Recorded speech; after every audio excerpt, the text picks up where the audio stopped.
आपको और क्या करना है? बहुत कुछ करना है, मतलब मेरे को यू नो फंडामेंटली मेरे को एक दिन मिनिस्टर बनना है यार कंट्री में. रियली? ओके, आपने खुल के बात कही है कभी? हाँ मैं कही है, बट लाइक यू नो इतनी खुल के भी नहीं कही कि मेरे पास, क्योंकि अभी मेरे पास कोई क्रिस्टलाइज प्लान नहीं है. Okay. It will happen in the next 5 to 7 years for sure. Wow, okay, that's soon. मैं सोच रहा था 10-15 यार मेरे को एक बात बता, ऋषि सुनक को तुम 42 साल की उम्र पे मतलब प्रधानमंत्री बना के ताली बजा रहे हो. मैं 40 साल का हो गया, तो मैं 45 की भी उम्मीद रख लूं तो लोग बोलते हैं अरे दैट सून. क्या मतलब, ये तो दोगलापन है यार. You like movies? सिर्फ हिंदी मूवीज, मतलब मैं कोई हॉलीवुड की मूवी में बैठ नहीं सकता. फेवरेट फिल्म क्या है? मेरे को यार मेरी जिंदगी ना मिलेगी दोबारा अच्छी लगती है. Okay. दिल धड़कने तो बहुत अच्छी लगती It says a lot about a person. Favorite film? है. Does it? हाँ, मेरे को ये लगता है कि एक तो मेरे को ना मूवी में गरीबी नहीं देखनी. ठीक है, मतलब थोड़ा करण जौहर टाइप ट्रेट है. दोस्तों, अश्नीर ग्रोवर इस देश के एक बिजनेस इंस्पिरेशन बन चुके हैं, स्पेशली मेरी जनरेशन के लिए. जितने भी एंटरप्रेन्योर्स हैं मेरी जनरेशन से, उन सब के लिए अश्नीर ग्रोवर बिजनेस के एक फेस बन चुके हैं. आपने काफ़ी सारे अश्नीर ग्रोवर सर के पॉडकास्ट देखे होंगे, इंटरव्यूज़ देखे होंगे, पर मैंने इनके साथ काफ़ी ज़्यादा लाइट बातें करी, काफ़ी ज़्यादा कैजुअल बातें करी. बहुत मज़ा आएगा आपको आज के एपिसोड में. एज़ यूजुअल अश्नीर सर ने काफ़ी ज़्यादा खुल के बात करी है, बहुत ज़्यादा डीप सवाल भी बहुत आसानी से आंसर कर दिए. मुझे तो बहुत अच्छा लगा इनसे बात करके. आई एम श्योर कि आपको भी अच्छा लगेगा. इस एपिसोड सुनने के पहले बस आपसे ये कहना चाहूँगा कि मेरी खुद की मेडिटेशन और योगा ऐप लेवल सुपरमाइंड अब लाइव हो चुकी है. लिंक नीचे दिया गया है. मेरे 8 साल के बिजनेस करियर में मेडिटेशन, योगा, फिटनेस, हेल्थ, इन सारों का एक बहुत बड़ा रोल रहा है. और जिस तरह से मैंने इन चीज़ों के बारे में सीखा, इन चीज़ों को जाना, इन चीज़ों को प्रैक्टिस किया, उन्हीं प्रैक्टिसेस, उन्हीं टेक्निक्स को उस ऐप में डाल दिया है. डेफिनेटली डाउनलोड कीजिए. 1 वीक का फ्री ट्रायल मिल जाएगा आपको इस लिंक के थ्रू. पर अभी आप एंजॉय कीजिए ये बढ़िया legendary business oriented episode with the real shark Ashneer Grover.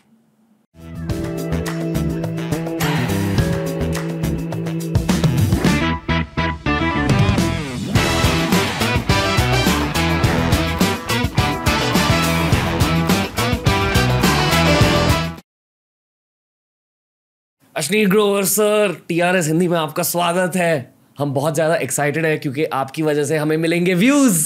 कैसे हो सर? बस बढ़िया, तेरे व्यूज़ बढ़ाने आया हूँ. और हाउ यू सर? गुड यार. ओके, क्या चल रहा है लाइफ में? बहुत कुछ चल रहा है, मतलब होपफुली कुछ कम चलता तो सही है, बट अब साल एंड हो रहा है तो 1 हफ्ते की छुट्टी मिल जाए, वही सोच रहा हूँ. नहीं, सही है. आप इतने चिल कैसे हो? इन पर्सन आप बहुत ज़्यादा चिल हो, आपकी एनर्जी बहुत ज़्यादा रिलैक्स्ड है. नहीं यार, मतलब लाइफ में इतना कुछ देख लोगे उसके बाद फिर चीज़ों से घबराहट होनी और एक्साइटमेंट होनी कम हो जाती है थोड़ी. ओके. आपकी लाइफ का सबसे चैलेंजिंग फेज कौन सा था? चैलेंजिंग फेज यार, लाइक लोगों को लगता है कि अगर आप पे कोई मुसीबतें आ रही हैं, आप उसको हैंडल कर रहे हो, वो चैलेंजिंग फेज है. बट मेरे को लगता है वो वेस्टफुल फेज है, मतलब क्योंकि आप उसमें कुछ प्रोडक्टिव नहीं कर रहे हो. राइट.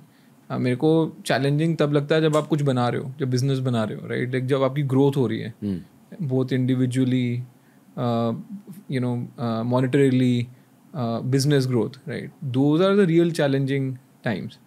दुनिया ने ना ये बना रखा है कि अरे यार इस पे ना 10 मुसीबतें आ गई हैं, पर बंदा फिर भी खड़ा है और हंसता रहता है और शेल में जाके नहीं बैठ गया, तो मे बी इसका चैलेंजिंग टाइम चल रहा है अभी. दिस इज लाइक ये सवाल मैंने व्यूज के लिए नहीं पूछा था. ये सवाल मैंने आपसे पूछा था क्योंकि I just wanted to know you a little bit more deeply, क्योंकि आई फील कि ये जो भी चैलेंजेस अभी चल रहे हैं एटसेट्रा आपको ज़्यादा अफेक्ट नहीं करते. आप बहुत ऑब्जेक्टिवली उन्हें देखते हो.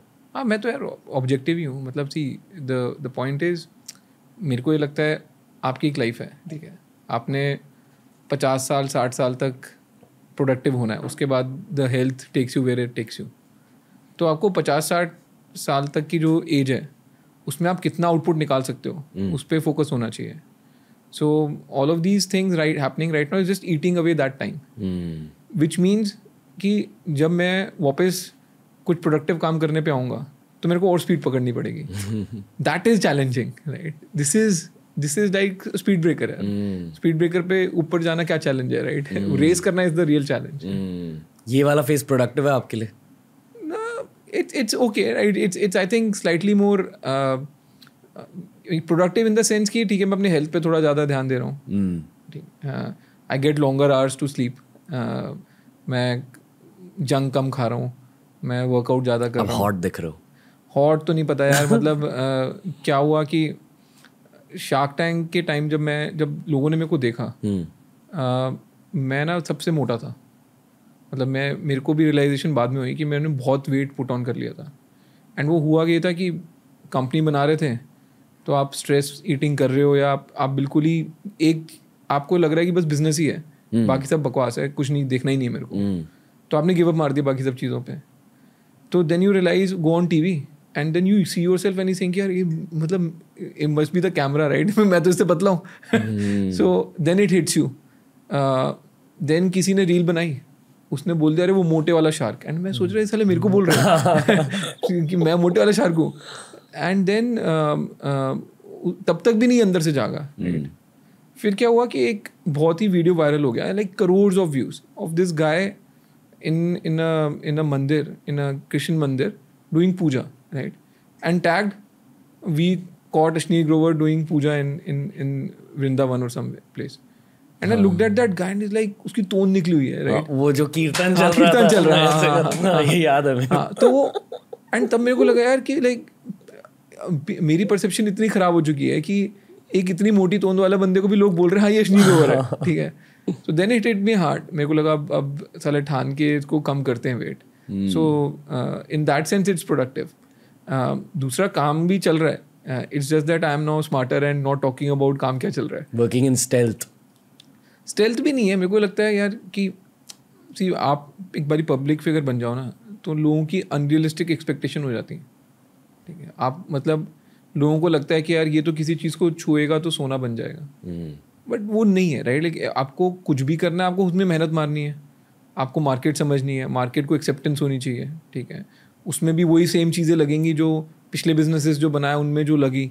तो सेम जर्नी से जाना है ना. मतलब मैं लोगों को सिंपल बोलता हूँ यार कि जस्ट बिकॉज आपका एक बच्चा हो चुका है तो next pregnancy is not going to be less painful, right? You have to go through the same process again, right? So building a business is like that, right? तो मैं ये कर रहा हूँ कि बस मैं शांत रह रहा हूँ अब कि बिकॉज मैं किसी को पता लग जाएगा ना यार अश्नीर ये कर रहा है, इस स्पेस में कर रहा है, फालतू में 10 एनालिसिस हो जाएंगे, 5 लोगों की कॉल आ जाएंगे जानने के लिए, उसका मतलब नहीं है क्योंकि it's not adding to my productivity, right? और सक्सेस को भी नहीं ऐड कर रहा उस प्रोडक्ट के. आप सीजन 2 देखने वाले हो? नहीं. क्यों नहीं? यार मेरे को लगता है कि एक ना सेपरेशन क्लीन होना चाहिए, ठीक है? तो जब मैं शार्क टैंक में नहीं भी था सीजन 2 में, ठीक है, मैंने एक्चुअली जितने भी बाकी शार्क्स थे उनको सोशल मीडिया से अनफॉलो कर दिया था कि यार अब वो तुम्हारी गेम है, तुम खेलो, ठीक है? मैं क्यों हर रोज़ देखूं कि क्या चल रहा है, शार्क टैंक के शूट में क्या हो रहा है, बिहाइंड द सीन क्या हो रहा है, राइट? बिकॉज अब मेरे लिए लाइफ में वो पार्टी नहीं है, ठीक है? और मेरे को कुछ और करना है लाइफ में, तो मैं क्यों पास्ट में रहूँ? तो मैंने नहीं, तो मैं तो जब से मेरे को क्लियर हो गया था कि मैं शार्क टैंक सीजन 2 में नहीं हूँ, मैंने बाकी सबको अनफॉलो कर दिया था. And I don't even track, right? My wife sometimes she still follows, she will maybe Google what's happening on Shark Tank. I don't even Google. आप मेरा Google, मैं आपको पूरा अपना वेब हिस्ट्री दे दूंगा, मेरे को नहीं फ़र्क पड़ रहा. तो मेरे को एक क्लीन सेपरेशन है यार. How do you look back on it? It was great यार. मतलब जब जब तक था I had great fun, ठीक है? पूरे शो में बहुत मस्ती करी. Thankfully it got received well, ठीक है? वो पहले सीजन ही काफ़ी सक्सेसफुल हो गया. तो मेरे को ये लगता है कि in some sense I was part of creating a 10,000 crore franchise. And you were responsible for creating a business revolution in India. यार वो it is giving too much credit in that sense. मेरे को लगता है कि मैं नहीं करता तो कोई और कर देता. I feel at least लोगों को मोटिवेशन मिली है और लोगों का इंटरेस्ट जनरेट हुआ है. जब मैं कॉलेज में था सर, अगर आप अपने फैमिली के पास जाकर कहते कि मुझे बिजनेस करना है, लोग आप पे हंसते. वो अब चेंज आ चुका है. Feel the next generation can at least pitch businesses to the family. It's a very new thing. हाँ, बट फंडामेंटली वो चेंज पिछले 10-12 साल से आ रहा है. क्योंकि सचिन बिनी ने जब फ्लिपकार्ट शुरू करा तो इन दैट सेंस उन्होंने पूरा मुहिम चलाई. हाँ ठीक है, उसका पब्लिक फेस हम बन गए. If I can give you some data inputs here, हम डेटा को बहुत स्टडी करते हैं यूट्यूब के लिए. आई फील कि एंटरप्रेन्योरशिप की हाइप थी लास्ट ईयर. फिर बहुत लोगों ने एंटरप्रेन्योरशिप ट्राई किया और पता चला कि बहुत मुश्किल काम है एंड देन दे लेफ्ट. अभी थोड़ी हाइप चली गई है. देखेंगे if season 2 can generate the same hype. But बताइए. नहीं यार, मेरे को सो फॉर मी आपने वो शो कर लिया. मैं ना बिजनेस को बिजनेस की तरह देखता हूँ. ठीक है, आई फील हैप्पी कि मैंने एक 500 करोड़ रुपए साल की फ्रेंचाइज बना के सोनी को दे दी. ठीक है, क्योंकि पहला season is the toughest season two crack. अगर पहले में नहीं चला, अगली बार तो चैनल वाले आपको स्लॉट नहीं देने वाले, भूल जाओ. ठीक है, अब पहले में चल गया, अब आपका 500 करोड़ रुपए का एड रेवेन्यू हर साल आ रहा है. And that's why I just say कि मल्टीप्लाइड बाय 20 आपको 10,000 करोड़ का धंधा है आज की डेट में वैल्यूएशन के हिसाब से. ठीक है, तो वो बना के दे दिया. अब उसमें मेरा नुकसान हुआ फ़ायदा हुआ को कोई मतलब नहीं है. ठीक है, मैं इस तरीके से देखता हूँ कि मैं कोई काम पकड़ रहा हूँ तो वो तोड़ू फोड़ू हुआ या नहीं हुआ. मेरे को सेटिस्फैक्शन ये, हाँ काम पकड़ा, तोड़ू फोड़ू हुआ, वेरी गुड. ठीक है, एंड अब ठीक है, वो चलाने वाला काम है. See there two kind of people. एक है बिल्डर, वो खाली ज़मीन देखेगा, उस पर बिल्डिंग बांधेगा. एक है रेंट सीकर, वो क्या बोलेगा कोई बिल्डिंग आप बना दो, मैं खरीद रहा हूँ, मैं कुर्सी डाल के बैठो, हर महीने किराया आएगा. मैं ना वो किराए वाला बंदा ही नहीं हूँ. मेरे को एक्चुअल किक मिलती है बाय बिल्डिंग. राइट, एक बार कोई चीज़ बन गई, उसको चलाना है. Right, it's a great thing and it's not for everyone. चलाना भी मुश्किल काम है, राइट, संभालना भी मुश्किल काम है, बट वो मेरा काम नहीं है. My core expertise is to build something from scratch. अब अशनीर सर, आपसे मैं एक रोमांटिक चीज़ कहना चाहूँगा. आपकी आंखों में बहुत ज़्यादा शांति दिखाई देती है मुझे, और बहुत खुशी दिखाई देती है. I am not hitting on you, but ये शांति और खुशी का राज क्या है? Despite there being some tornadoes, कुछ टॉर्नेडोज चल रहे हैं आपकी लाइफ में, फिर भी आप इतने चिल हो. मतलब एक फंडामेंटली एक चीज़ है कि आपको अपनी सच्चाई पता होनी चाहिए. ठीक है, तो मेरे को अपनी सच्चाई तो पता ही है. दूसरा, मेरी लाइफ तो सॉर्टेड है ना यार. देख, मेरे आई हैव अ वाइफ जिसके साथ मेरी लव मैरिज हो रखी है. ठीक है, 17 साल हो गए, 16-17 साल हो गए. अब कैसे मिले थे? सो बहुत इंटरेस्टिंग है. तो मेरी वाइफ और मैं लाइक पोल्स अपार्ट है. मतलब एक both of us are Geminis, but same.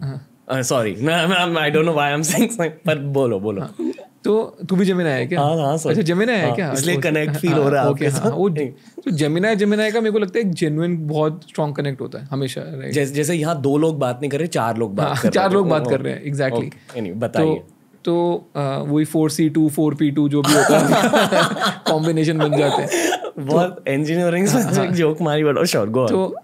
तो मेरी वाइफ बनिया है. ठीक है, वो बिजनेस फैमिली से आती है. वो एक स्मॉल टाउन पानीपत से आती है. मैं दिल्ली का हूँ, पंजाबी हूँ, और मैं एक सर्विस क्लास फैमिली से आता हूँ. और हम इंसिडेंटली मिले करियर लॉन्चर में. तो करियर लॉन्चर में मैं MBA की तैयारी कर रहा था. This is 4th year of engineering. और उसका वो निफ्ट से थी, एंड वो पता नहीं उसको क्यों शौक चढ़ता है MBA करने का. तो she used to come in the same batch. अब मज़े की बात यह है कि मैं गलत बैच में जा रहा था. मतलब होता ना कि डेस्टिनी है कि मैं गलत बैच में जा रहा हूँ और वो उस बैच में आ रही है. ठीक, और मेरा बैच एक्चुअल बैच 15 मिनट पहले स्टार्ट होता था. मैं 15 मिनट लेट पहुँचता था. मेरे को कन्फ्यूजन था कुछ. एंड शी केम इन. तो first day I saw her, she was wearing multi colored striped socks. She was carrying a diary of the same multi-striped, and she was wearing a hairband which was also multi-striped, right? And मेरे को लगा ये सही बंदी है, मतलब एकदम बिल्कुल फैशन कोऑर्डिनेटेड. ठीक है, एंड फिर मैं धीरे धीरे करके पीछे पड़ गया उसके. तो बहुत ही फनी इंसिडेंट्स हुए उसके बाद. सो यू नो, विद माधुरी हुआ क्या कि, and she is very bad at remembering names. ठीक है, वो आयशा पिक्चर देखी है ना तूने, उसमें आयशा वो एक बंदी को 10-11 नाम बोलती है. ठीक है, इसका भी वही है. तो मैं इसके पीछे पड़ गया, मैं इसके साथ बैठता था क्लास में, इसके ज़बरदस्ती इसके मैथ्स के नोट्स ठीक करता था, ये सब करता था। और मैं इसको बोलने लगा चल यार लंच पे चलते हैं। तो and she was also very shy, very कि यार ये कौन बंदा है, मतलब क्यों मेरे पीछे पड़ा हुआ है। तो हमारी एक कॉमन फ्रेंड थी, वो इसके साथ निफ्ट में थी और मेरे साथ स्कूल में थी। तो she goes to her and says कि यार ये कोई अशनूर करके लड़का है क्या तेरे जिसको तू जानती है, क्योंकि मेरे पीछे पड़ा हुआ है एंड वो मतलब पीछे ही नहीं छोड़ रहा है। तो जो ड्रिंक नहीं करता और जिसकी सुंदर आंखें हैं। हाँ okay. तो देन व्हाट हैपेंड वाज कि वो बोल रही है, अब रिव्यू सुन, कस्टमर रिव्यू पहला रिव्यू कितना खराब है। वो कह रही है यार वो अशनूर नहीं है, वो अशनीर है, वो एम ही है, तो उससे दूर रही हो, ठीक है। तो this is the first feedback given by a common person, ठीक है। बट ठीक है, मैं भी जिद्दी था, मैं पीछे पड़ा रहा इसके।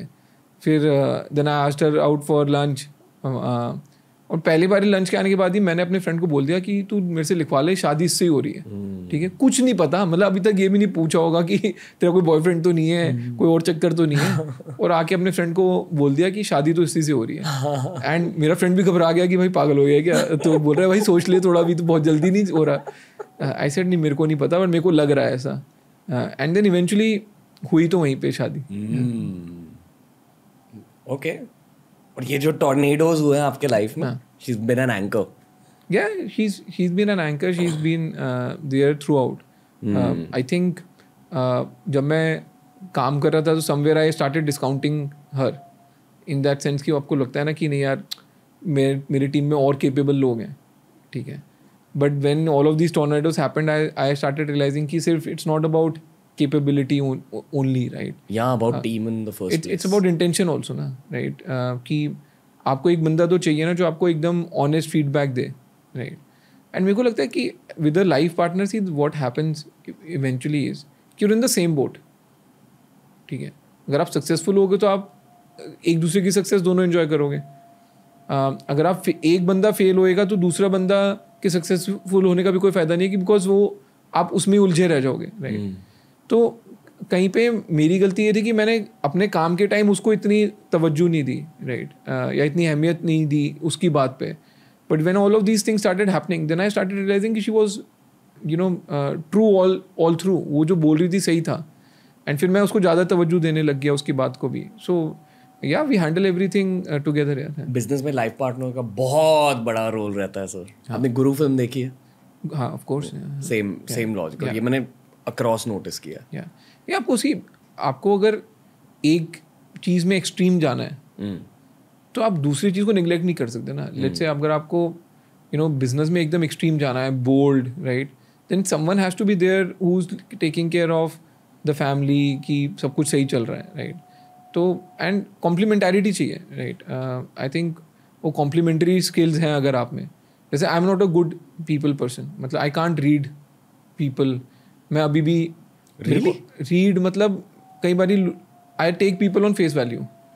मेरे को लगता है कि यार इसका मैं इंटेंशन तक पहुंच ही नहीं पाता हूँ। Okay. Madhuri is very strong in figuring out कि यार बंदे की इंटेंशन क्या है, ठीक है, ये क्यों बोल रहा है, ऐसा क्यों बोला, right. So I think this good complementarity and वो चाहिए। EQ and IQ. हाँ, not to say that. नहीं, से भी कर सकता है, ऐसी कोई बात नहीं है। मेरा EQ लो ही है, मेरे को it's not lost on me. Of course उसका EQ is much higher. Okay. आपकी एम्बिशन सेटिस्फाई हुई है?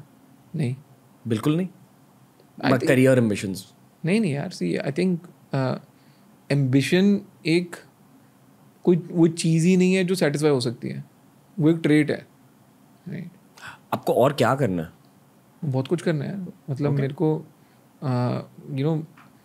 फंडामेंटली मेरे को एक दिन मिनिस्टर बनना है यार कंट्री में। रियली? ओके। आपने खुल के बात कही है कभी? हाँ, मैं कही है, बट लाइक इतनी खुल के भी नहीं कही कि मेरे पास, क्योंकि अभी मेरे पास कोई क्रिस्टलाइज प्लान नहीं है। Okay. But back of the mind कहीं पे है कि आप आपने पढ़ाई कर ली, राइट, आपकी फैमिली सॉर्टेड है, आपने पैसे कमा लिए टू मेक श्योर कि आप कंफर्टेबल हो, आपको फेम मिल गया, आपने बिजनेस में प्रूव कर लिया, राइट। कभी ना कभी तो आपको कुछ और करना पड़ेगा ना, एंड इससे बड़ा ही करना पड़ेगा. सो मेरे को लगता है इवेंचुअल चीज़ जो है वो ये है कि आप, I won't say go into politics, but like go into nation building, और जहाँ पे इम्पैक्ट थोड़ा ज़्यादा हो, क्योंकि आप धीरे धीरे करके आप अपना इम्पैक्ट का सर्कल बढ़ा रहे हो इवेंचुअली, और कुछ नहीं है. जब आप बिजनेस कर रहे हो, आपके 350-500 एम्प्लॉयज़ हैं, आप उनकी लाइफ इम्पैक्ट कर रहे हो. जब आप पब्लिक फिगर बन रहे हो, आपके जितने व्यूअर्स हैं आप उनकी लाइफ इम्पैक्ट कर रहे हो, राइट. बट पूरे कंट्री को अगर आप इम्पैक्ट करने का कैलिबर रखते हो, तो वो तो आपको पॉलिटिक्स में जाके ही होगा इवेंचुअली. Wow, okay. अब डरते नहीं हो उस दुनिया से? नहीं, बहुत थोड़ी मर्की दुनिया है यार. मतलब मैंने वैसे इतनी मर्कीनेस देख ली है तो लाइक आई थिंक मेरे को तो sometimes if I look back, मेरे को लगता है life is preparing me for that life already. May be बोल रहा है ना कि ये टाइम प्रोडक्टिव है या नहीं है, मे बी वो प्रोडक्टिविटी वहाँ पे जाके दिखेगी. वाओ. तो यार डरना किस बात की, इवेंचुअली आपको ये पता होना चाहिए what is the worst you can happen. मतलब अभी आपकी मेंटल प्रिपरेशन चल रही है आपके पॉलिटिकल करियर के लिए शायद? मेरे को नहीं पता, अगर वो हो गया तो मैं बोल दूंगा हाँ ये पीरियड में कुछ चीज़ें हुई थी जो मेरे को वहाँ के लिए प्रिपेयर कर रही थी, maybe. Okay. It will happen in the next 5 to 7 years for sure. Wow, okay, that's soon. मैं सोच रहा था 10-15 यार. मेरे को एक बात बता, ऋषि सुनक को तुम 42 साल की उम्र पे मतलब प्रधानमंत्री बना के ताली बजा रहे हो. मैं 40 साल का हो गया, तो मैं 45 की भी उम्मीद रख लूँ तो लोग बोलते हैं अरे दैट सून. क्या मतलब, ये तो दोगलापन है यार. Okay sir. मैं बहुत रॉ सवाल पूछूंगा अब. I want to hear from your perspective about the whole Bharat basic thing, if you are comfortable, especially teenagers के लिए, जिन लोगों को ज़्यादा पता नहीं है, जो लोग ट्विटर नहीं यूज़ करते, जो लोग आर्टिकल्स नहीं पढ़ते, जो लोग सिर्फ पॉडकास्ट सुनते, जिन्हें पता भी नहीं भारत पे के बारे में, या from like the basics till this and point. Go for it sir.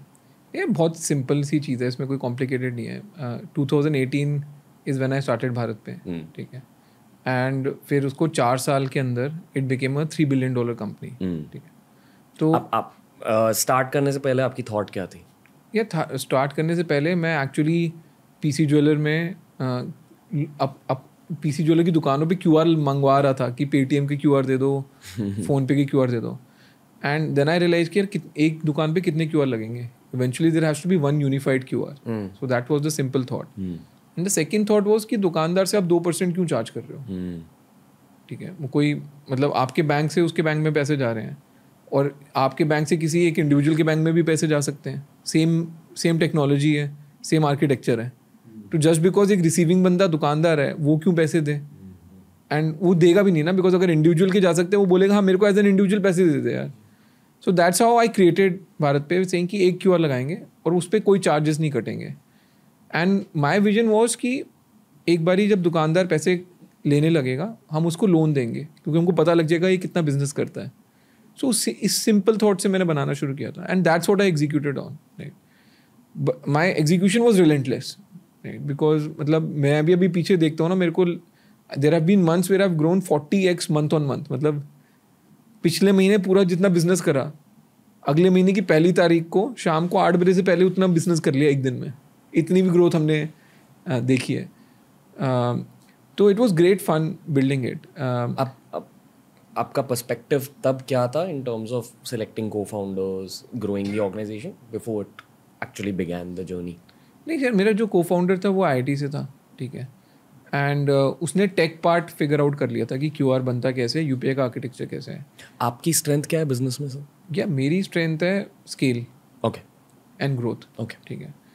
तो अब मेरे को समझ आ गया कि इसको QR बनाना आ गया है, बट इसको ये वो क्या सोच रहा था कि पेटीएम 2% ले रहा है, मैं 1% ले लूँगा तो मेरा QR चल जाएगा, which would have been what anyone else would have also done.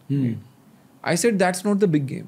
Paytm 2% ले रहा है, हम 0% लेंगे, राइट. बिकॉज अगर आप कोई चीज़ फ्री में बांट रहे हो, आपको सेल नहीं करनी है. फिर आपको दुकानदार को बोलना है देख ये QR है, जो काम ये करता है मेरा QR भी करेगा, बट मैं तेरे को फ्री में दे रहा हूँ, लेना है ले, मत ले नहीं लेना. तो I actually cut down all the bullshit which happens in the business by saying fundamentally मेरे को 0% चार्ज करना है, बिकॉज इवेंचुअली हर कोई 0% चार्ज करेगा. सो जो इवेंचुअल स्टेट है वो अभी करके मूव फॉरवर्ड.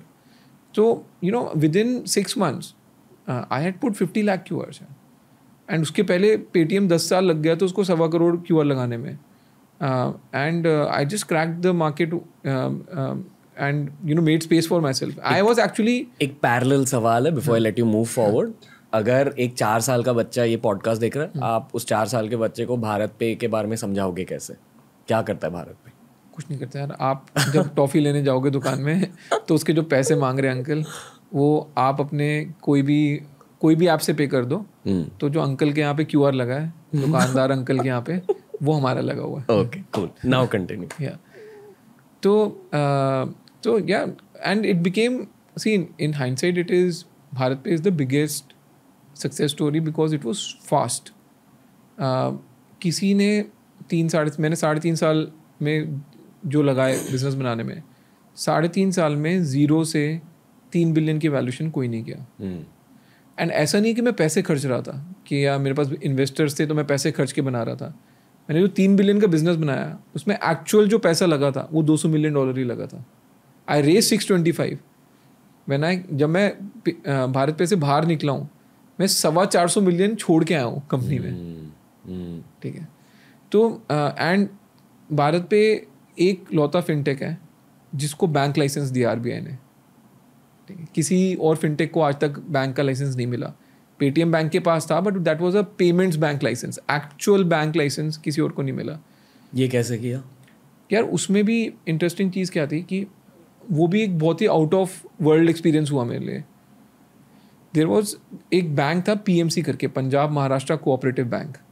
वो डूब रहा था. वो RBI के पास पड़ा हुआ था. अब उसमें प्रॉब्लम क्या थी? 10,000 करोड़ के डिपॉजिट थे, 7,000 करोड़ कोई खा गया था, तो 3,000 करोड़ रुपए कैश पड़े थे. तो 7,000 करोड़ का गैप आ गया. एंड RBI सब किसी को बोल रहा था कोई खरीद लो इसको.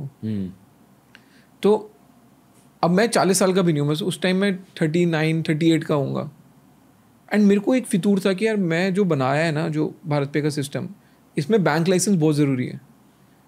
तो मैंने पार्टनर करा, एक सेंट्रम ग्रुप है, उनके साथ पार्टनर करा एंड हमने उस बैंक के लिए बिड कर दिया.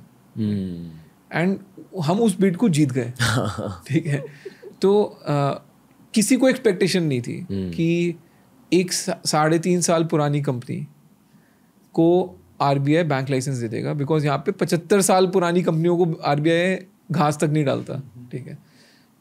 एंड सो फॉर मी वो सबसे एक सेटिस्फाइंग चीज़ थी कि यार 40 साल की उम्र से पहले आपने एक बैंक को बचाया है. एंड मेरे लिए और सेटिस्फाइंग भी ये था कि उस बैंक में 10 लाख डिपॉजिटर्स थे जिनका पैसा फंसा हुआ था 2 साल तक, और हमने उस बैंक को बचा के उन सबका पैसा वापस लौटा दिया. Right. So it was like also एक बियॉन्ड मनी, बियॉन्ड आपके और बिजनेस, जो अपना बिजनेस बना रहे हो उसके बियॉन्ड भी सेटिस्फाइंग चीज़ थी मेरे लिए. Okay continue sir story. या सो नहीं, सो अब होता क्या है कि मैं जब बिजनेस बना रहा था, जब मैंने शुरू करा बिजनेस, पेटीएम $16 बिलियन की कंपनी थी. ठीक है. तो मैं I was destined to fail. मतलब एक कोई लिखवा के आया है कि ये तो मरेगा. ठीक है. लोग बोल रहे हैं कि देखो प्रोबेबिलिटी के हिसाब से देखें कि यहाँ से शुरू होके ये सक्सेसफुल होके निकलेगा, इस 0.01% प्रोबेबिलिटी इवेंट. एंड वो बैंक लाइसेंस लेके एक सक्सेसफुल होके निकलेगा, इस 0.0001% इवेंट. बट मैं उतनी कम प्रोबेबिलिटी पे भी खेल गया. ठीक है. तो मैंने बिजनेस बनाया against big competitors, Paytm, PhonePe, Google पे. मैंने प्रोडक्ट्स निकालता रहा हर 6 महीने में. मैंने टीम बनाई, पैसे रेज करे. ठीक है. सब कुछ करा. पर अब ये जब कर रहा था, a lot of it was happening because मैं बहुत ज़िद्दी था. ठीक है. And I was in battle mode. बोलते हैं ना कि यार ये मिशन पे है बंदा, युद्ध लड़ रहा है कोई और, अपने इसको पता है इसको क्या चाहिए, वो युद्ध लड़ रहा है. एंड उस करके मैंने अचीव कर लिया. अब होता क्या है कि जब आप कितने लो प्रोबेबिलिटी इवेंट को अचीव कर लो ना, एंड आप किसी को उम्मीद ही नहीं थी, फिर लोगों को लगता है अरे अब तो हमारे हाथ में कुछ टैंजिबल आ गया है. अरे बैंक लाइसेंस है, 1 करोड़ दुकानों पे QR लगे हैं, अब मतलब now we got something to lose. ठीक है. तो अब क्या है, आपके पास जब कुछ लूज करने को नहीं था तो आप तो बोलते थे टॉमी शू. ठीक है भाई, सबको काट ले. ठीक है. मतलब गदड़ मचा दे यहाँ पे. ठीक है. और जब आपके पास कुछ लूज करने को आ गया तो आपने बोला Tommy sit here, don't bark, right, Tommy को केज में डालो, ठीक है। तो मैं वो टॉमी था ही नहीं, मैं तो हमेशा से लेपर्ड था। तुम मेरे को टॉमी समझ रहे थे। तो मेरे स्टेक होल्डर्स रियलाइज, राइट, कि यार ये बंदे को ना हम टेम नहीं कर सकते, राइट, एंड उनके लिए लूज करने को अब बहुत कुछ हो गया tangible, right. And then the whole thing played out in terms of a board battle where they said कि नहीं, इसको बाहर निकालो, is not good for the business. And मैं लोगों को बोलते रहता हूँ, इट्स नॉट न्यू, ये ना एक इन्वेस्टर्स का प्लेबुक है। आप एक ऊबर करके कंपनी है, आपने सब देखा, उसने टैक्सी के लिए बनाया, right, worst industry to break anywhere. मतलब taxis are run by mafia in every city, right. उसने टेक के थ्रू एंड अपनी एंटरप्राइज के थ्रू पूरी मार्केट तोड़ दी, सिर्फ यूएस में नहीं, पूरे वर्ल्ड में, राइट। एंड फाइनली इवेंचुअली हुआ क्या, वही same cheese, taken of the board, फालतू के ऑडिट, फालतू के इल्ज़ाम, उसके बाद कुछ नहीं, right, just the guy was told to leave. ये वीसी मनी का एक डाउन साइड होता है क्या सर? ये वीसी मनी का एक फैसेट है, मतलब डाउन साइड तो और भी बहुत सारे हैं वीसी मनी के। वीसी मनी समझाइए शब्द का मतलब। वीसी मनी मतलब इन्वेस्टर के पैसे लगे हुए हैं आपके बिजनेस बनाने में, आपके खुद के पैसे नहीं लगे हुए। एक फैसेट है, हाँ। मतलब जब आप वीसी मनी ले रहे हो, यू शुड नो दैट ये हो सकता है आपके साथ। हाँ, क्योंकि देखो जब भी कोई पैसा दे रहा है उसको लगता है कि वो एक सुपीरियर इंसान है, बिकॉज सबका कॉमन डिनोमिनेटर पैसा है। तो जिसके पास पैसा होता है उसको लगता है कि वो आपसे फूड चेन में ऊपर है, ठीक है, वो आपका बॉस है, वो आपका बॉस है, ठीक है। बट जब आप कोई चीज़ बना रहे होते हो कि जो आपके लिए सिंपल बिजनेस ही नहीं है, राइट, एक वो मिशन है, फिर आप किसी को बॉस मान के नहीं चलते यार। आपके लिए एक पैसा देने वाला भी एक वेंडर है, टेक्नोलॉजी देने वाला मेरा इंजीनियर भी एक बंदा है, ठीक है, मेरी टीम भी एक है। तो वहाँ पे कहीं पे डिस्कनेक्ट आ जाता है, राइट।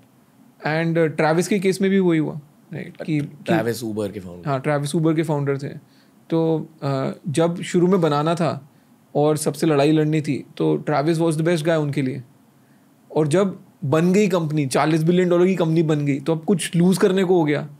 तो वही ट्रैविस टॉक्सिक हो गया, वही ट्रैविस क्या बोलते हैं, डेमोक्रेटिक नहीं है, ऑटोक्रेटिक है, किसी की सुनता नहीं है, इसको let's put him into his place type हो गया, राइट।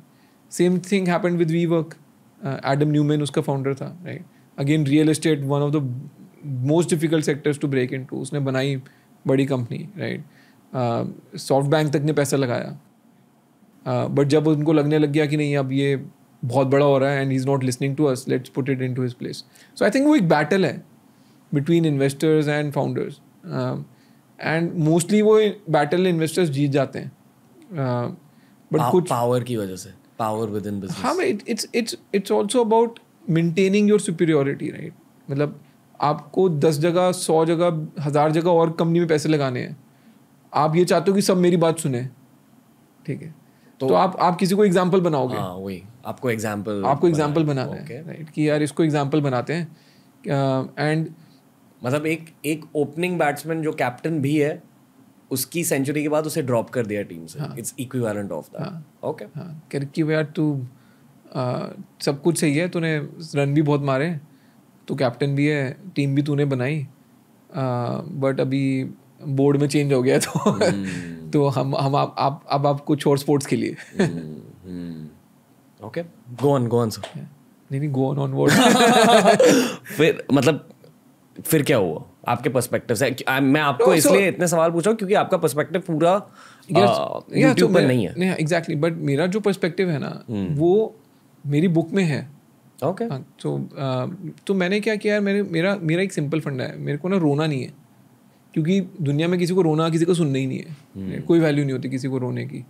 तो मेरे को ये था कि when I came out of, so मैंने 1 मार्च को I resigned from, I am still the largest shareholder in BharatPe, but मैंने रिज़ाइन कर दिया। मैंने बोला मैं कुछ और बनाऊंगा, ठीक है। एंड मेरे को ये था कि जो ये मेरे साथ हुआ है इसको पुट आउट करना पड़ेगा, तभी पूरे स्टार्टअप इंडस्ट्री में मैच्योरिटी भी आएगी। सी, एक इंडस्ट्री 12 साल से चल रही है, मेरे साथ नहीं हुआ, बहुत सारे लोगों के साथ ऑलरेडी ये चीज़ें हो चुकी हैं कि एक इन्वेस्टर और ऑपरेटर का टिफ हो जाता है, राइट। बट उसको किसी ने डॉक्यूमेंट नहीं करा, कि भाई दूसरा इन्वेस्टर भी समझ ले कि तमीज से चले और दूसरा फाउंडर भी समझ ले कि बच के चले।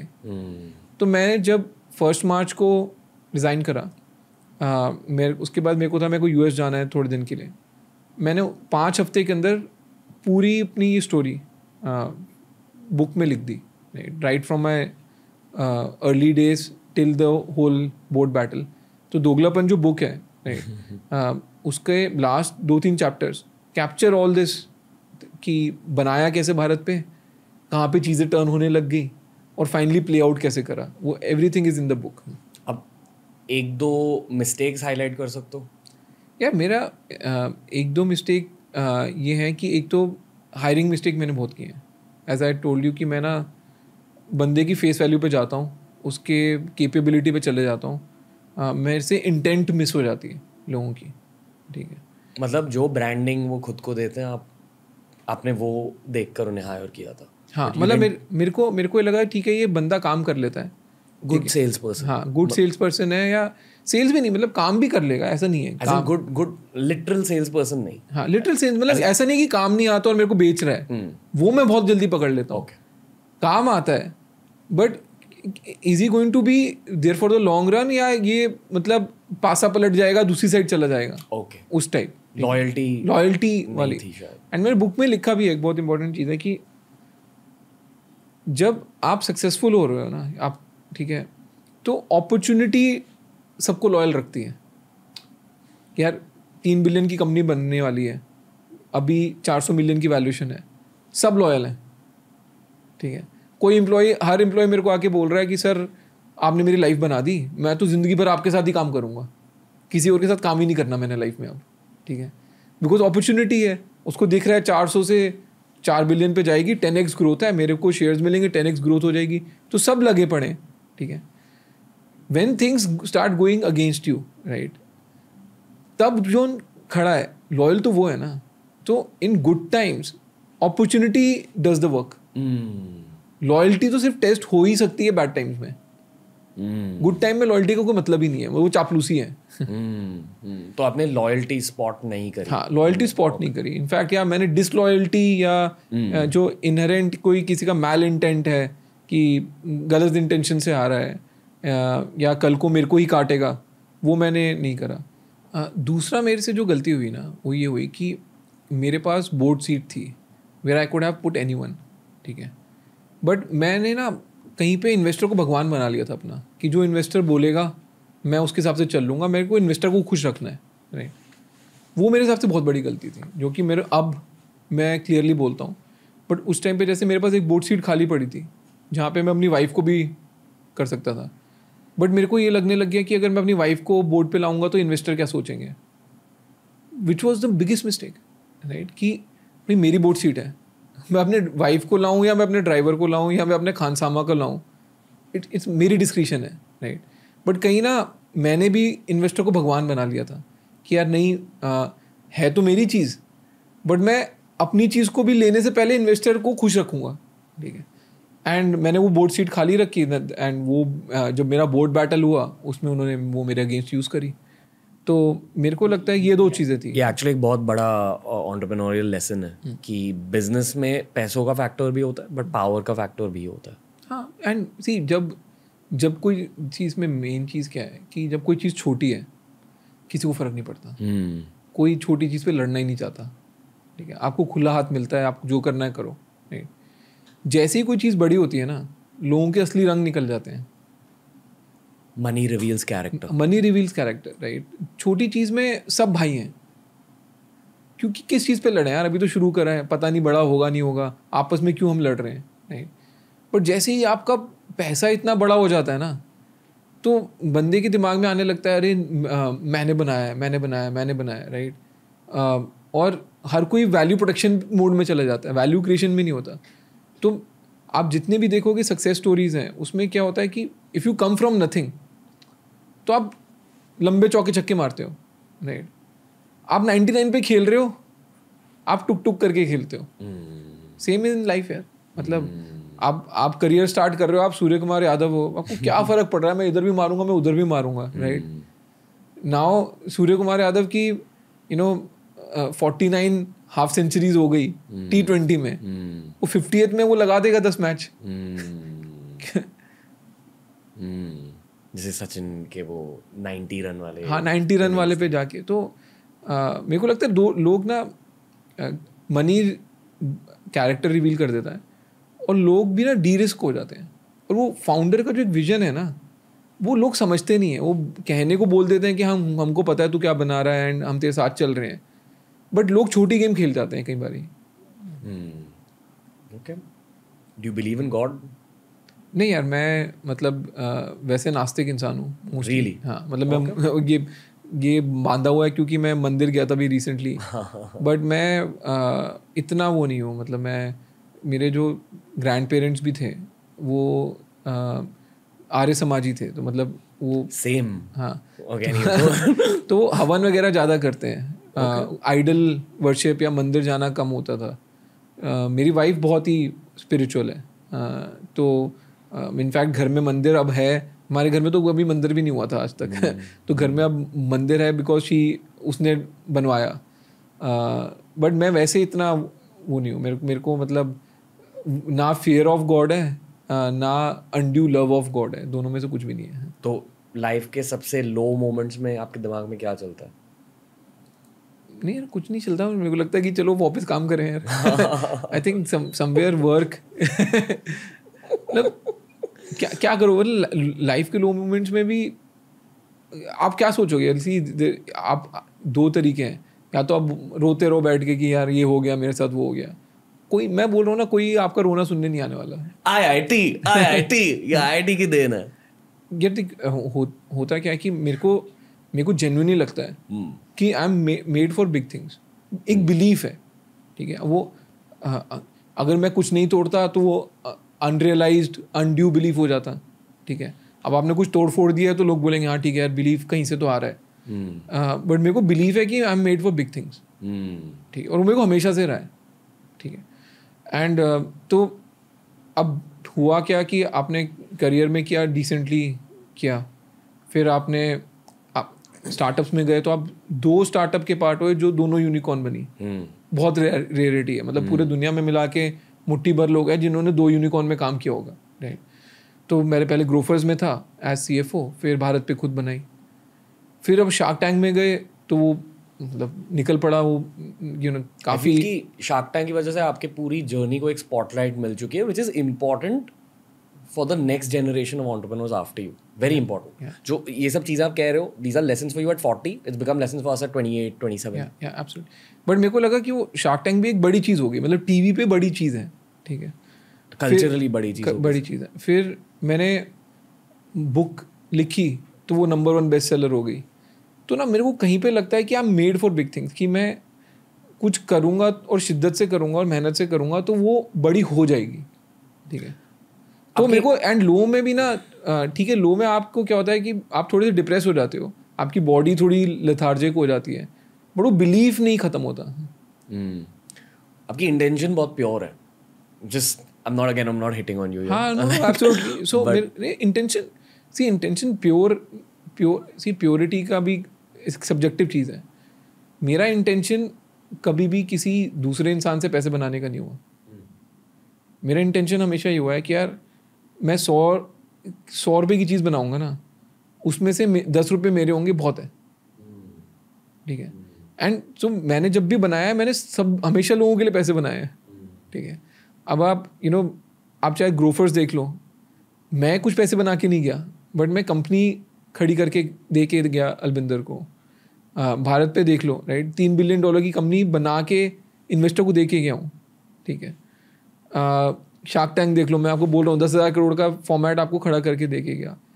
बुक देख लो, पेंगुइन के लिए नंबर 1 बेस्ट सेलर दे के गया हूँ। ऑटोबायोग्राफी में बहुत मुश्किल होता है करना, फिक्शन में फिर भी हो जाता है, राइट। तो मेरे को लगता है ठीक है, मैं सबके पैसे बना के दे के गया हूँ। तो एंड मेरी कभी इंटेंशन ये नहीं रही थी कि यार मैं सबसे ज़्यादा पैसे बना लूँगा। In all of this formats I was not the guy who made the maximum amount of money ever, right. But मेरे को था, मेरे को यही करना है, मेरे को मज़ा आ रहा है और मेरे को अपना जो बनाना है मैं बना लूँगा, और बाकी कोई बना रहा है तो it's okay, right. That's how the market works. आपके 20s कैसे थे? यार 20s वाज फन यार। मतलब IIT में थे, शुरू में तो, और मैं 1 साल फ्रांस गया था ऑन एन एक्सचेंज प्रोग्राम, तो मैंने 1 साल इंजीनियरिंग फ्रेंच में की हुई है और मैंने उस टाइम पूरा यूरोप घूमा था, ठीक है, तो मेरे को वो एक अच्छा एक्सपोजर था एंड मेरे को बहुत फॉन्ड मेमोरीज हैं एंड उस टाइम से मेरे में थोड़ा वो ट्रैवल बग भी आ गया। आप बिजनेस के बारे में सोचते थे तब? नहीं, बिल्कुल नहीं। How old are you in your first entrepreneurial venture? तो जब मैंने ग्रोफर्स ज्वाइन करा था मैं 32-33 साल का था। ओके। तो एट एज 29, मतलब एट एज 30 आप क्या कर रहे थे? 30 पे यार मैं 9 साल काम किया था बैंक्स में। सो एट द एज ऑफ 30 मैंने दो बैंक्स में काम किया था। कोटक में काम किया 7 years, which is like unlike anyone. 7 साल कोई कहीं काम नहीं करता आज की डेट में। ये पता है मैं आपसे क्यों पूछ रहा हूँ? क्योंकि मेरे एज के बहुत सारे लोगों को ऐसा लगता है कि उनकी लाइफ अब खत्म हो चुकी है एट एज 29। बिल्कुल।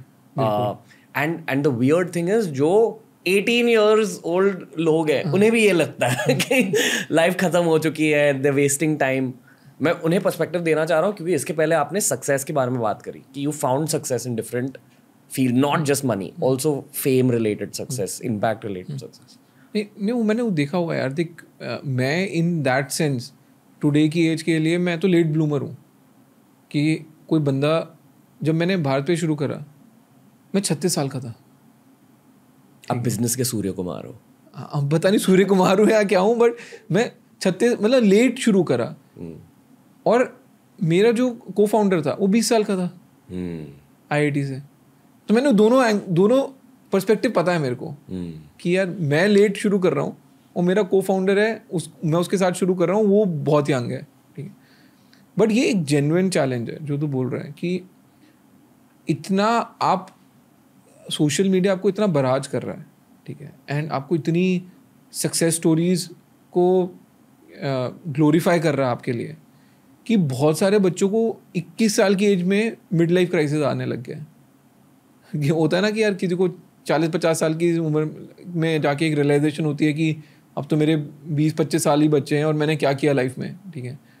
वो अब बच्चों को 21 साल की उम्र में लगने लगे कि मैंने क्या किया, बिकॉज वो इतना एक्सपोजर मिल गया उनको कि उनको लग रहा है कि यार कि कोई क्रिप्टो का फाउंडर बन गया, उसने मिलियंस बिलियंस कमा लिए, 25 साल का 28 साल का है।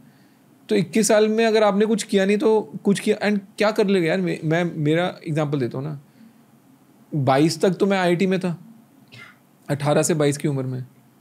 24 साल की उम्र में मैं IIM कंप्लीट कर लिया और मैं कोटक बैंक में मेरी जॉब लग गई, ठीक है। 24 साल की उम्र में मेरी बैंक में इन्वेस्टमेंट बैंकिंग में जॉब लगी हुई। मैं 40,000 रुपये नेट कमाता था महीने के, एंड मैं 24 साल की उम्र में शादी कर ली थी, ठीक है। तो मैंने आउट ऑफ टाइम जाके जो चीज़ करी ना, वो जल्दी शादी कर ली, वॉज द ओनली थिंग। वो भी बिकॉज लव मैरिज थी एंड वो ज़्यादा ड्रैग ऑन कर नहीं सकते थे आप, तो वो कर ली। बट उसके बाद तमीज़ से काम किया यार। पहले सीखा, समझा, दुनिया समझी कि अपनी कॉलिंग फाइंड करी कि यार मेरे को अंदर से आवाज़ आनी चाहिए ना, ये करना है। आजकल लोगों को प्रेशर बहुत है, मतलब फाउंडर ना एक वो डेजिग्नेशन हो गई है कि यार तू फाउंडर नहीं है किसी कंपनी का। अरे नहीं है तो नहीं है यार, मतलब क्या हो गया लाइक। और एक ट्रेड ऑफ होता है जब फाउंडर बनते हो, बहुत ज़्यादा ट्रेड ऑफ्स होते हैं। नहीं, ट्रेड ऑफ भी है एंड वो सबके लिए है ही नहीं ना यार। You either built for it और नॉट। हाँ, आप ये बोल रहे हो, मतलब आप कोई किसी को बोलते हो कि यार अरे तू 25 साल का हो गया, तू शाहरुख खान नहीं बना अभी तक। वो भी लो प्रोबेबिलिटी इवेंट है ना। हमने becoming a founder and a successful founder, more important. Founder तो क्या है, आप एक कंपनी खोल लो, 1 लाख रुपए डाल के बोलो जी मैं फाउंडर हूँ। कुछ क्या करते हो, कुछ नहीं करते, ठीक है। But to become founder of a genuine business, right, is a very low probability event, ठीक है। अनफॉर्चुनेटली उसको दिखाया ऐसे जा रहा है कि ये बहुत सारे हैं, ठीक है। आप लिंक्डइन में जाओगे तो आपको लगता है बहुत सारे सक्सेसफुल लोग हैं। तो हर कोई ना अपना फाउंडर को फाउंडर लिखने के चक्कर में आ गया है। इट्स नॉट हेल्दी यार, वो मैथ्स ही नहीं बैठती। तो आप डिसपॉइंट होने की मैथ्स पे चल पड़े तो डिसपॉइंट ही होगे, फिर कुछ और होगा नहीं। और कुछ कहना चाहोगे 20s के बारे में? आपके फाइनल लेसन्स क्या आते हैं 20s से, which probably help you later in your business journey? नहीं यार, मेरे को लगता है कि 20s में देखो शादी कर लो एक तो। ये क्यों कह रहे हो? यार मेरा मेजर व्यू है on people marrying late, people not marrying, people marrying and then not having kids, ठीक है। आप एक आपकी बायोलॉजिकल क्लॉक है, ठीक है, बोथ मेल फीमेल की, ठीक है, विच इज़ मेंट कि आप अर्ली शादी करो, आप अर्ली बच्चे करो और फिर आप फ्री हो जाओ to do bigger things in life, ठीक है। लोग अब ना सब कुछ प्रोक्रेस्टिनेट कर रहे हैं और उनको कमिटमेंट फोबिया भी है, किसी को कमिटमेंट नहीं करनी, ओपन मैरिजेज हैं, मतलब फिर शादी करी क्यों रहा है, मतलब किसी के साथ भी सोना तो सो लो ना, मतलब फिर शादी की क्या ज़रूरत है। तो मेरे को ये लगता है यूज़ योर 20s स्मार्टली कि find your soulmate if you can and get married early, right. उससे ना आपको एक डायरेक्शन पर्पस आ जाएगा, वरना आवारागर्दी करने के लिए तो आप 30 40 50 पे भी लगे रहो, करते रहो, कोई रोक नहीं है। डायरेक्शन और पर्पस मिल जाएगा रिलेशनशिप से।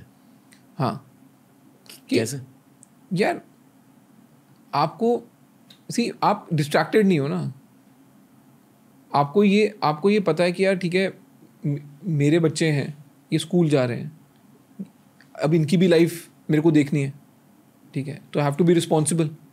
ओके, उस रिस्पॉन्सिबिलिटी की वजह से आपको मोटिवेशन और डिसिप्लिन मिल जाए। एग्जैक्टली, मेरे को ये लगता है कि एंड फिर आपकी इनर कॉलिंग भी, वरना आपको क्या है कि आपको लगता है यार ठीक है मैं तो अभी 30 साल का हूँ, मैं बहुत सी कमा रहा हूँ, ठीक है, मेरे को आज मन कर रहा है मैं फ़्लाइट पकड़ के यहाँ जा रहा हूँ, मैं फ़्लाइट पकड़ के वहाँ जा रहा हूँ, मेरे पास कोई बैगेज नहीं है, I don't have a wife और in laws to take care of, I don't have kids. आप ना हर चीज़ प्रोक्रेस्टिनेट करते जा रहे हो, ठीक है। अब वो थोड़ा नॉन इंट्यूटिव है जेनजी और मिलेनियल्स के लिए, बट मेरा बहुत स्ट्रॉन्ग व्यू है इसमें कि आपको वो जल्दी कर लेना चाहिए। ओके।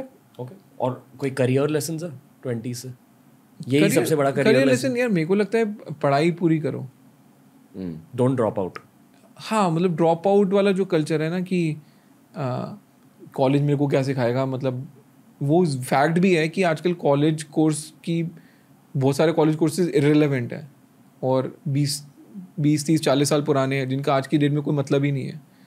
बट फिर आप वो चीज़ फाइंड करो ना जो रेलेवेंट है, बट एजुकेशन पूरी कर लो। मैंने एजुकेशन अपनी पूरी एक गो में पूरी कर ली थी।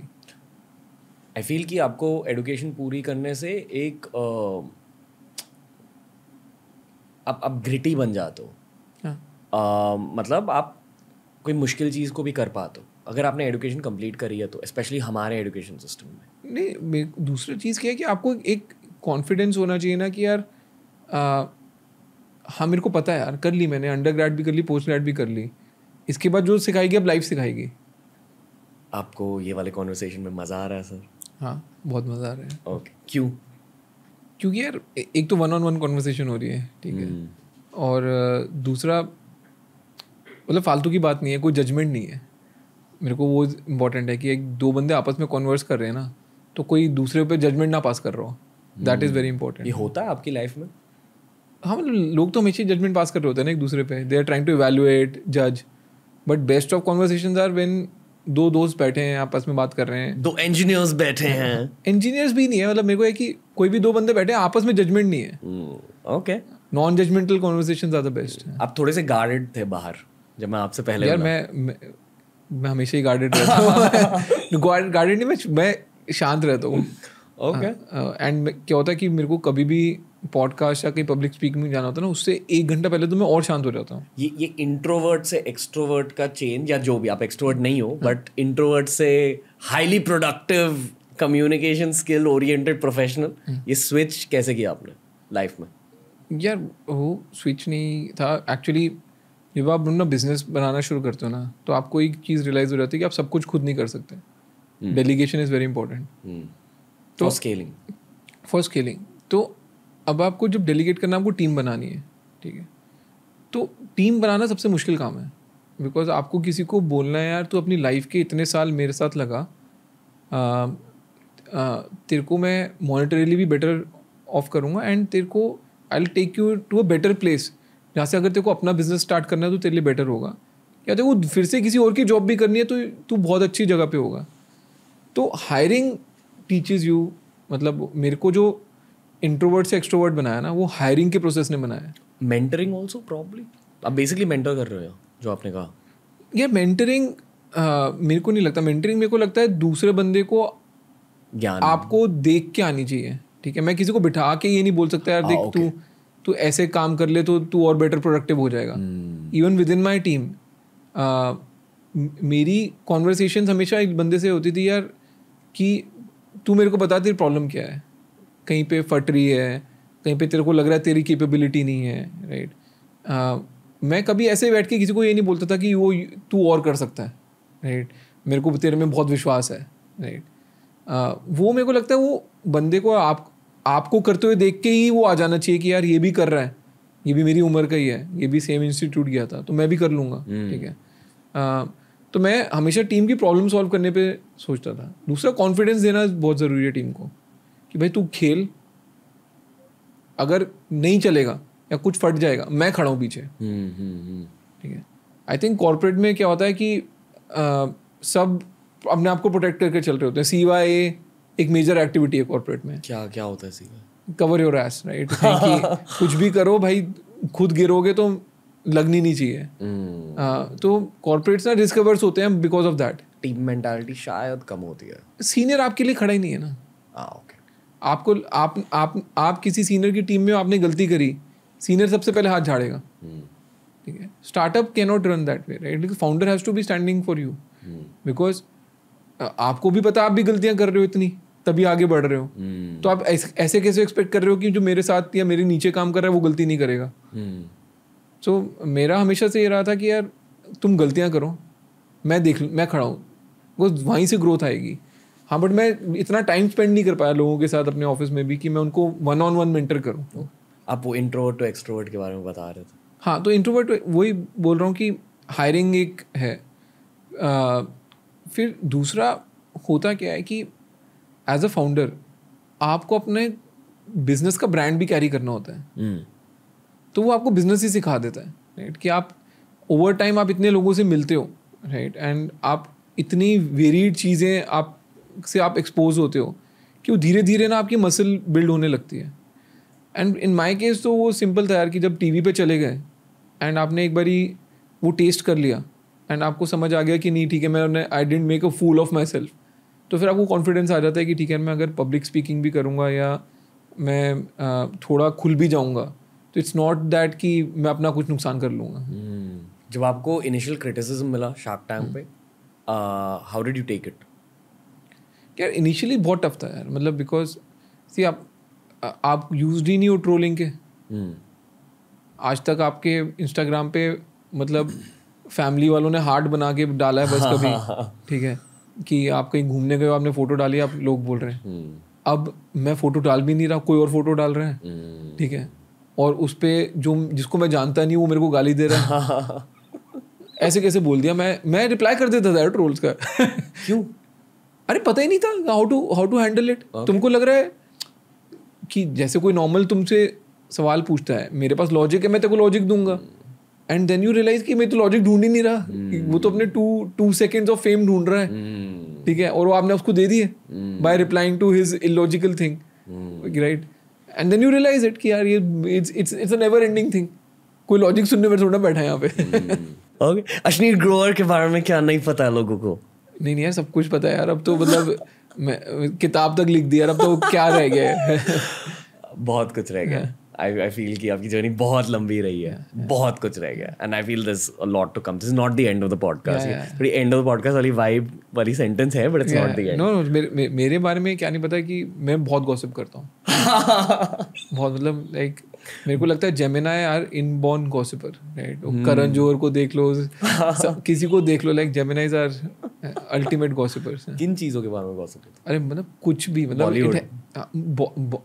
मतलब जितनी कॉन्वर्सेशन मैं और मेरी वाइफ ऑन एक हीरोइन एक हीरो करते हैं, राइट, लाइक वो पीपल विल बी सरप्राइज्ड कि यार ये इतने बिजनेस वाले लोग इतनी चीज़ों पे क्यों घुस रहे हैं, ठीक है। और सबके बारे में मतलब लाइक कोई भी, किसी को भी हम जानते हैं, किसी ने पार्टी थ्रो कर दी, क्या पहन के आया था, क्या पहन के आई थी, इसकी लाइफ में क्या चल रहा है, right, all this is good gossip for me. Okay, आप मूवीज देखते हो? हाँ, देखता हूँ। Okay, you like movies? सिर्फ हिंदी मूवीज, मतलब मैं कोई हॉलीवुड की मूवी में बैठ नहीं सकता। फेवरेट फिल्म क्या है? मेरे को यार मेरी जिंदगी ना मिलेगी दोबारा अच्छी लगती है. Okay. दिल धड़कने तो बहुत अच्छी लगती It says a lot about a person. Favorite film. है. Does it? हाँ, मेरे को ये लगता है कि एक तो मेरे को ना मूवी में गरीबी नहीं देखनी. ठीक है, मतलब थोड़ा करण जोहर टाइप ट्रेट है कि मेरे को नहीं देखना यार. मतलब वो देखना है तो मैं नीचे सड़क पे उतरूंगा, दिख जाएगी ना. तो मेरे को आप मेरे को ऑपुलेंस दिखाओ, आप मेरे को ग्रैंडियर दिखाओ. ठीक है, तो in that why these movies. And मेरे को थोड़ा ट्रैवल का भी शौक है. तो मेरे को लगता है ये Zoya Akhtar the way she captures, वो मेरे को बहुत सही मूवीज लगती हैं. और जोया अख्तर की मूवी में दूसरा क्या होता है कि 8-10 कैरेक्टर होते हैं, बट उन 8-10 कैरेक्टर के अपने इम्पोर्टेंस है. ऐसे नहीं कि एक सेंट्रल हीरो है उसके अराउंड पिक्चर चल रही है. राइट. तो वो मेरे को बहुत काफ़ी इंटरेस्टिंग लगता है. अगेन एक ऑब्जेक्टिव सवाल पूछूंगा आपसे. आपने 2 यूनिकॉर्न बनाए और आई नो कि अब शायद ये सवाल का जवाब आसानी से नहीं दे पाओगे, बट आई स्टिल ट्राई.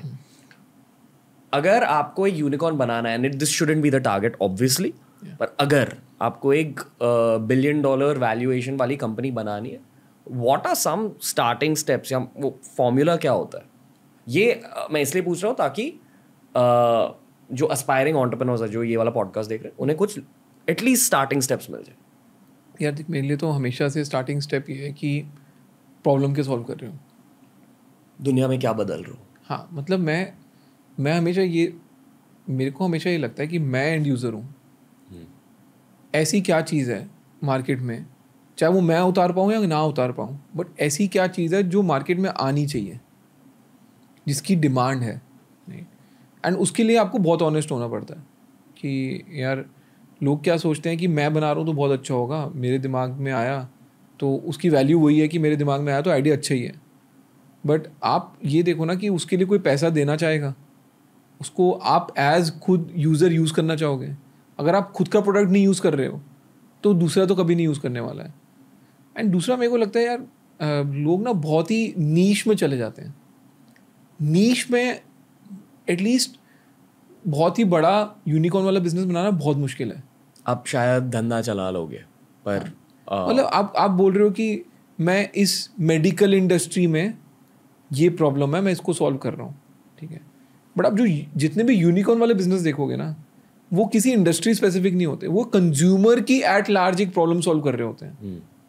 ठीक है, तो मेरे को लगता है कि वो नीश में कई बहुत लोग घुस के रह जाते हैं. सो मेरे लिए हमेशा ऐसे यही है कि यार मेरा प्रोडक्ट मेरे को है कि सबसे ज़्यादा लोग यूज़ करें. तो मैं यूनिवर्सल प्रॉब्लम ढूंढ रहा होता हूँ हमेशा.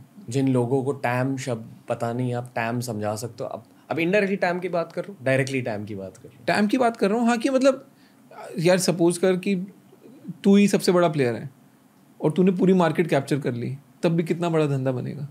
Is the time, total addressable market जो बोलते हैं कि भाई ठीक है सब भूल जा, सब बात मान ली तेरा बिजनेस है बन गया और तूने मार्केट कैप्चर कर ली, तो क्या होगा, मतलब कितना टोटल साइज हो सकता है.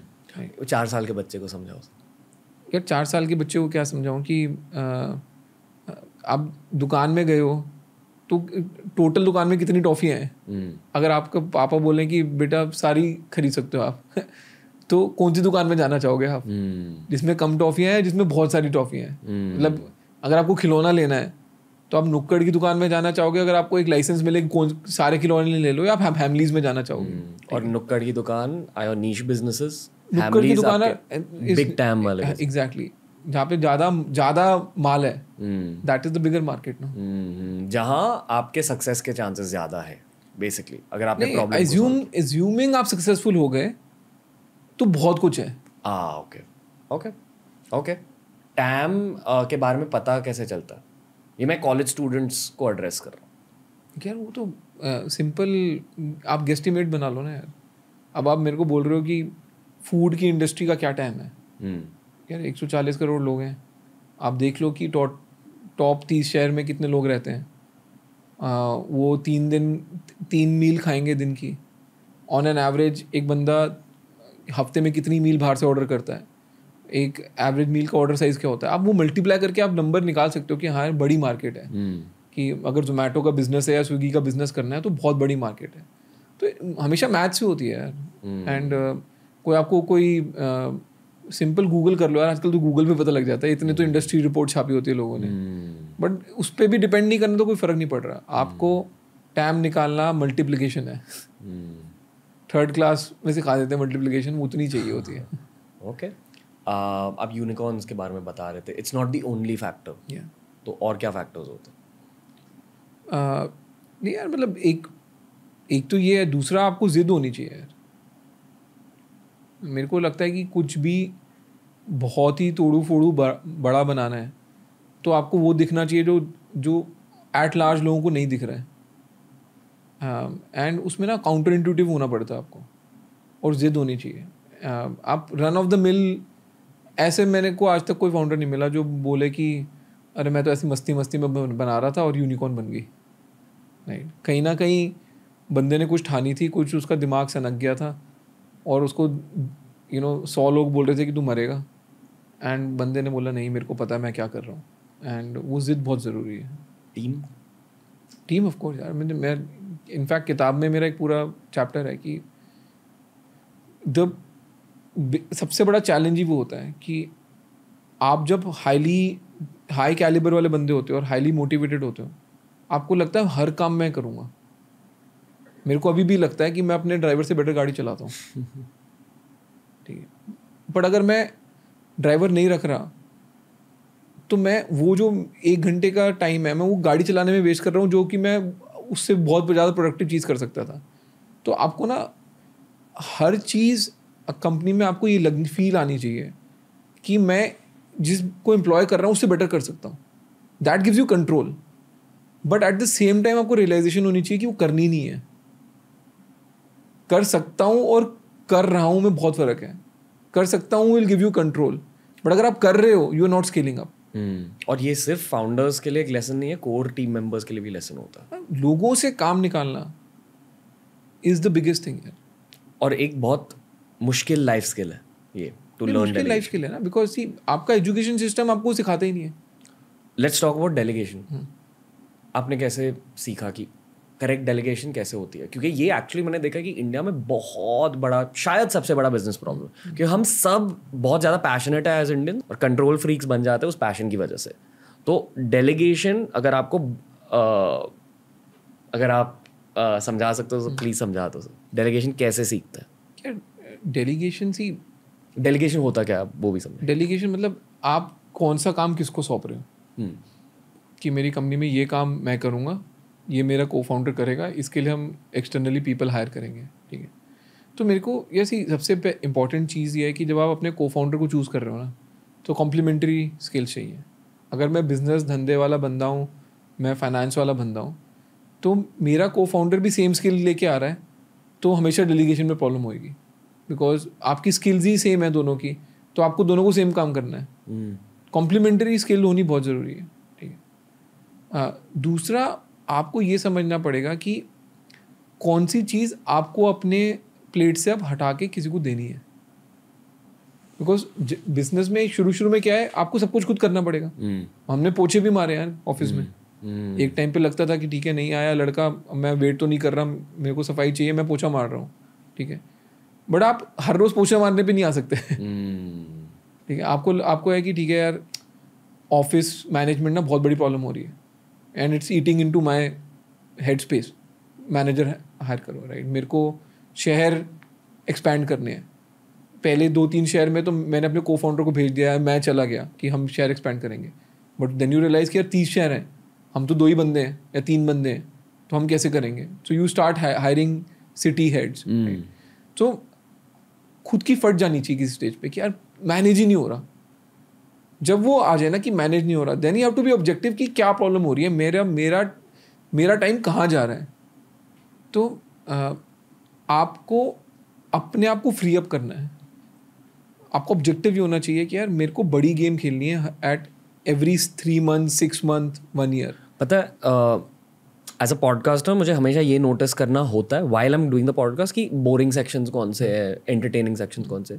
ऑनेस्टली ये बहुत ज़्यादा वैल्यूएबल सेक्शन है जो लोगों को शायद बोरिंग लगती है। इसलिए people only feel the hype of entrepreneurship. They don't want to enter the details of Right. it. But जो knowledge आप यहाँ share कर रहे हो, this is the most important part of the podcast. Exactly. I will let you continue. Yeah. तो मेरे को यार हमेशा ये लगता है कि अगर आप इंडिविजुअली ग्रो नहीं कर रहे हो तो आपका बिजनेस भी ग्रो नहीं करेगा. ठीक है. एंड इंडिविजुअली ग्रो अप करने के लिए आपको अपने आप को फ्री अप करना है. आपको बनाना है, चलाने के लिए किसी और को देना है. दैट्स ऑलवेज बीन माई फंडा कि यार बनाओ, समझ लो क्या लगता है बनाने में, चलाने में भी क्या लगेगा, फिर एक ढंग का बंदा फाइंड आउट करो जो कि वो काम कर सकता है, आप उसको दो ताकि आप आगे चलो. कैसे मिलते हैं ऐसे लोग? यार लोग भी कैसे मिलते हैं पता नहीं, बट वो एक हायरिंग एक कंसिस्टेंट चीज़ है. वो लोग ना उसको सेल्स एक्टिविटी बना दिया है, होती नहीं है. जब आप हायरिंग भी करने जा रहे हो ना, आपको ये मान के चलना पड़ेगा मैं 100 बंदों से बात करूंगा, 3 बंदे मेरे को ज्वाइन करेंगे. बट आप 97 बंदों से बात करने के बाद ना आप वो कॉल नहीं ले सकते यार किसी ने ज्वाइन नहीं करा. क्योंकि जो लास्ट 3 बच गए थे मे बी वही 3 थे. तो मैं हायरिंग और फंड रेजिंग को ना बिल्कुल ही सेम तरीके से देखता हूँ कि आप दूसरे बंदे को बोल रहे हो यार मेरे पे ट्रस्ट करो, आप मेरे साथ जुड़ो, मेरे साथ मिलके काम करो, या तो मैं आपकी लेबर यूज़ करूँगा और आपको डिस्प्रोपोर्शनेट रिटर्न दूंगा, या आपका कैपिटल यूज़ करूँगा और डिस्प्रोपोर्शनेट रिटर्न दूंगा. बट उसके लिए आपको एक परसिवियरेंस चाहिए. Be ready for trial and error. हाँ, लोग क्या बोलते हैं, मैंने 10 बंदों से बात करी कि यार कोई मेरे को ज्वाइन नहीं कर रहा, मेरे में स्किल ही नहीं है हायरिंग की. बस वो तूने अभी तक इनफ एफर्ट ही नहीं डाला यार. वो स्किल 100 बंदों से बात करके आएगी, बिकॉज तुम बेवकूफ़ तो नहीं हो, तुम बिजनेस चला रहे हो अपना, तुम बाकी सब चीज़ें भी सॉल्व कर रहे हो, तो ये पीपल प्रॉब्लम भी तुम सॉल्व कर दोगे ना. अब मैं तो क्लासिक एग्जांपल बताता हूँ. मैं जब भारत पे चला रहा था, I became in famous for saying मैं हर टेकी को BMW बाइक दूंगा. ठीक है. अब वो कहाँ से आया? मैं अपना एक फंड रेज करने गया, मेरे पास 60 पीपल टेक टीम थी. मैं वापस आया, 40 पीपल रह गए. ठीक है. एंड मेरा को फाउंडर हो दिया यार मेरे में स्किल नहीं है हायरिंग की, मेरे से नहीं हो रही. ठीक है. मैंने बोला ठीक है, बिजनेस तो हमारा ही है यार, सॉल्व करना ही है, हाथ थोड़ा खड़े कर सकते हैं. मैंने बोला प्रॉब्लम क्या है? बोल रहे हैं यार कि टेक में ना आग लगी हुई है, सबको जो 10 लाख रुपए की सैलरी कमा रहा है उसको 30 लाख रुपए का पैकेज मिल रहा है. ठीक है. मैंने बोला ठीक है, वो तो मनी प्रॉब्लम है, और क्या है. दूसरा कह रहा है कि जो जितने भी हेड हंटर्स हैं ना, उनको हमारे से कोई प्यार नहीं है, वो सेम CV 10 कंपनी में भेज देते हैं. एक हम भारत पे को भेज देंगे, एक क्रेड को भेज देंगे, एक रेजर पे को भेज देंगे, और बंदा को जहाँ ज्वाइन करना है वहाँ कर लेता है. तो मैंने बोला ठीक है, समझ गया. तो what did I do? I said सबकी सैलरी मार्केट कर दो. जो मार्केट है यार, मतलब मैं किसी को ये नहीं सिखा सकता कि नहीं यार तू 10 लाख रुपए की जॉब कर ले जब उसको 30 लाख रुपए का ऑफर मिल रहा है. उसके दिमाग में ही नहीं घुसेगी. First you have to match the number. Right. Second चीज़ मैंने क्या करी, मैंने बोला ठीक है, मैं हेड हंटर को ऑन एन एवरेज एक जो इंजीनियर है 20 लाख रुपए का पड़ता है, 15% मैं कमीशन दे रहा हूँ. 3 लाख रुपए तो मैं वैसे ही हेड हंटर को दे रहा हूँ, जहाँ पे वो कुछ नहीं कर रहा, हाथ ही झाड़ रहा है कि कोई आ गया तो आ गया, नहीं आया तो नहीं आया. सो मैंने बोला 3 लाख रुपए की कौन सी बाइक मिलती है? दे सेड कि सर एक BMW की बाइक आती है 3 लाख रुपए की. मैंने सिर्फ एक लिंक्डइन पोस्ट डाल दिया, any engineer who joins BharatPe will get a BMW bike. Boss within 12 hours it became viral. ठीक है. अब ये भी तो दिस इज हायरिंग नो. अब आपने उसको सेल्स एक्टिविटी बना रखा है. This is where creativity comes into business. Exactly. क्योंकि हायरिंग में भी तो आपको मार्केटिंग करनी है ना. आप सिर्फ सेल करने पे चले गए. आप सोचो इंटरव्यू में आएगा मेरे को कन्वर्ट करना है, but it has to start much before that. इस यूनिकॉर्न वाले टैंजेंट में एक आखिरी सवाल. Raising money and then scaling using that raise money, आप झट से समझा सकते हो इस लॉजिक को? यार लॉजिक सिंपल है कि आपके पास 2 तरीके हैं. या तो आपका बिजनेस ऐसा हो जो पहले दिन से प्रॉफिट थ्रो करता हो, और लेट्स से आप कुछ एक रेवेन्यू करोगे, उसका एक सर्टेन पोर्शन आपको प्रॉफिट आ जाएगा, और आप बोल रहे हो मैं प्रॉफिट बाहर नहीं निकालूंगा, मैं वापस बिजनेस में डाल के बिजनेस को ग्रो करता रहूँगा. तो मोस्ट ट्रेडिशनल बिजनेस इसी तरीके से ग्रो करते हैं. उसको इंटरनल एक्रूवल बोलते हैं कि भाई पैसा इंटरनली जनरेट हो रहा है. जितने भी टेक बिजनेसेस हैं इसमें कैश फ्लो बैक एंडेड है. मतलब अपफ्रंट पैसा नहीं आता, आपको अपफ्रंट पैसे कस्टमर को एक्वायर करना पड़ता है, प्रोडक्ट बनाना पड़ता है, टेक्नोलॉजी बनानी पड़ती है, और पैसा आना शुरू होता है 5, 6, 7 साल बाद, प्रॉफिट जो आना शुरू होता है। तो आपको पहले 5, 6 साल के लिए तो पैसे चाहिए, वो कहाँ से आएंगे? सो वो जो पैसे हैं उसको हम रेज करने जाते हैं, वेंचर कैपिटलिस्ट बोलते हैं या इन्वेस्टर बोलते हैं, उनसे हम पैसे रेज करते हैं, और हम वो 6-7 साल पैसे यूज़ करते हैं, और 6 साल का हम बोल देते हैं अब हमारे पास इंटरनली पैसे जनरेट शुरू हो गए हैं, तो उसके बाद हम IPO ले जाते हैं कंपनी को। तो that's the journey end to end. Okay, what do people not understand about the journey? क्योंकि ये ना एक ग्लैमरस एस्पेक्ट बन गया startups. What people don't understand is कि जब आप कंपनी शुरू करते हो 100% कंपनी आपकी होती है, कोई बोर्ड नहीं होता, आप जो डिसीजन ले रहे हो आप इंस्टेंटेनियस ले रहे हो, किसी से पूछना नहीं है। जब आप फंड रेज कर रहे हो, हर स्टेज में जब इन्वेस्टर आ रहा है वो आपको पैसे दे रहा है, आपसे कुछ राइट्स ले रहा है। अब आप डिसीजन खुद से नहीं ले सकते, आपको उसके से जाके पूछना है, उसको बताना है, उसको हर मंथ जवाबदेही देनी है, ठीक है। और इस प्रोसेस में होता क्या है कि आपका जो 100% जहाँ से आपने शुरू किया था वो नीचे आके 10% पे आ जाता है। तो आप चला बिजनेस आप ही रहे हो, बट आपकी ओनरशिप 10% पे रह जाती है, and that's when you become vulnerable, because अब 90% वाले जो लोग डिसाइड करेंगे वो 10% वाले को माननी पड़ेगी। ओके, वैसे तो आपसे बहुत सारी बातें करनी है sir, but I feel we left a nice fat chunk for the next time. ये वाली सेक्शन को हम ज़्यादा एक्सपैंड करेंगे, VC money and all that. पर एक आखिरी सवाल है आज, शार्क टैंक के व्यूअर्स को आप क्या कहना चाहोगे? Because people are going to miss you on the show, and it's not just Shark Tank viewers, आपके बहुत सारे फैंस हैं इंटरनेट पर, आपके बहुत डिजिटल फैंस हैं जो शायद टीवी नहीं देखते। I am amongst them. क्या मैसेज है सबके लिए? मेरे को एक ही मैसेज है कि अगर शार्क टैंक आपको पिछले सीजन से बेटर लगा, ठीक है, so you have to appreciate it. Okay, ठीक है, don't be judgemental without seeing it.